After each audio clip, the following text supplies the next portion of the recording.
I'm Stephen Bischoff from the Ohio Young Birders Club, here with herpetologist Doug Wynn. So what would you say your spark snake was, and why is that snake your spark snake?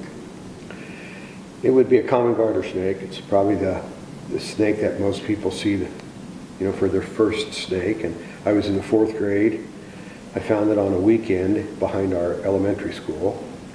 I caught it, brought it in. The teacher showed it to the class. We talked about it, and I had it for a long time, and then I let it go back there. And then coincidentally, about 4 years ago, I returned to that school to give a presentation. And they had bulldozed the elementary school, even though I was there its first year when they built it. That's how old I am. They bulldozed it and they built a middle school there. So I pulled into this middle school and looked back in that field where I got to see my first snake. And so it was pretty cool. So are there any active timber rattlesnake dens in Ohio? Yes, we have a number of active dens. We know of about 65 now. And most of the dens are known by just one snake. So when you go there, you don't get to see 5 or 10 snakes sitting around. That's a pretty rare thing to see in Ohio now. So, and the way that we find out that they're active is that we put a transmitter in a snake, and then we follow it, and then in the fall it goes in the den, and then we find it. So that's how we know. What would you say is the most number of snakes you've seen in one den at a time? 26. And those were timber rattlesnakes? Yep. And there were 3 of us that were collecting or looking for them, and sometimes we were all up there together. Sometimes one of us went back by ourselves.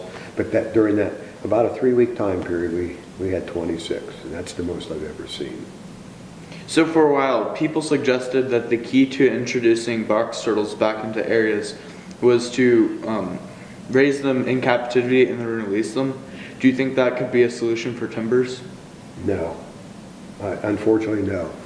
If you release a timber rattlesnake, it doesn't know where it is, and they wander around. Particularly an adult. A study done in Pennsylvania, they caught 10 or 20 rattlesnakes. 10 of them they put transmitters in and released them right where they found them. The other 10 they put transmitters in and they moved them miles away. Every one of those snakes that was moved died. And the problem is that a snake learns where its den is from its mother. And so say mom gives birth the first week of September. She crawls off to feed. The babies crawl off to feed. Most of them don't get food, so most of them die. But then they pick up scent trails of their mom or other adults in the area, and they follow those scent trails to the den.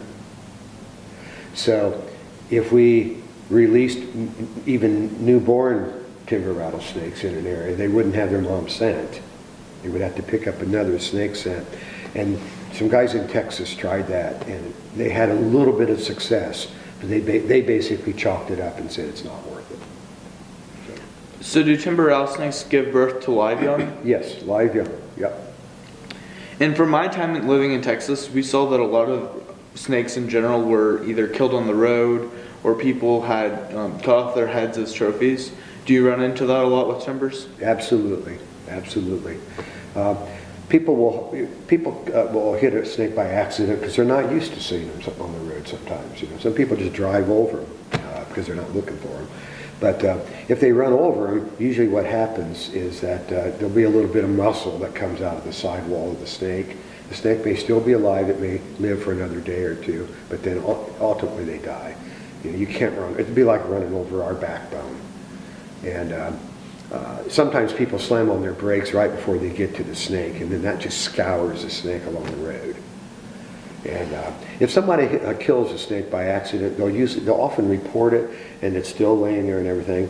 But when you come along and the snake's been scoured along the road and its head and tail have been cut off, that could very well be somebody who killed it on purpose.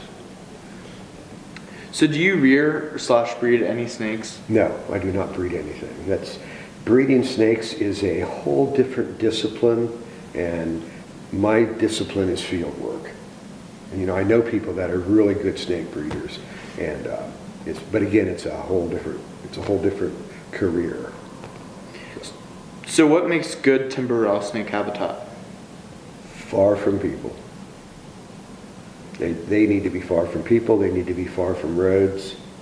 They need to be in situations where they're not disturbed. So based on that, you wouldn't go road cruising at night to find timber rattlesnakes. You set up tins? Do both. Tins were, cover sheets were very productive years ago, and then in 2003 there was an ice storm in southern Ohio.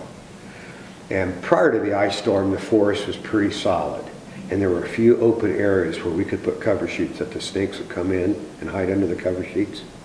But once the ice storm came through, it just knocked down trees, and there were all these sunny spots. The snakes didn't need to go to our cover sheets. So cover sheets are not as productive as what they used to be. We can still pick up snakes road cruising. But a guy was helping me many, many years ago, and he tallied up how many snakes we got road cruising, and he determined that we had to road cruise for 17 nights before we found one snake. So you have to really want to drive roads, to do that. So do you lead any herping trips? Occasionally I'll do workshops. And I did a workshop last summer, and some people put out some cover sheets, and then we went out on the nature preserve and flipped those cover sheets. And we found an incredible number of snakes. It was very profitable, or productive, I should say. And I taught herpetology at Ohio State this last summer, and I'll be teaching it again this summer, and that's field trips every day. So yeah. If you had to choose one place in the continental United States to go herping, where would it be? Big Bend, Texas. And your target snake would be? Transpicos rat snake. It's a really neat rat snake. It's not even, it used to be classified with our rat snake here in Ohio, but it's in a genus all by itself now. The cool thing about them is there is a species of tick that lives on the end of their tail, and that's the only place that tick has ever been found. And I caught one year, brought it back to Ohio. I had a permit, and I had it in Ohio for months in a cage. And then one day I happened to look at it, and these little ticks had hatched out and were all on the tip of its tail. Looked like a little cluster of grapes. It's pretty interesting. So, Well, thank you for talking with me today. thank you, Steve. Good talking to you.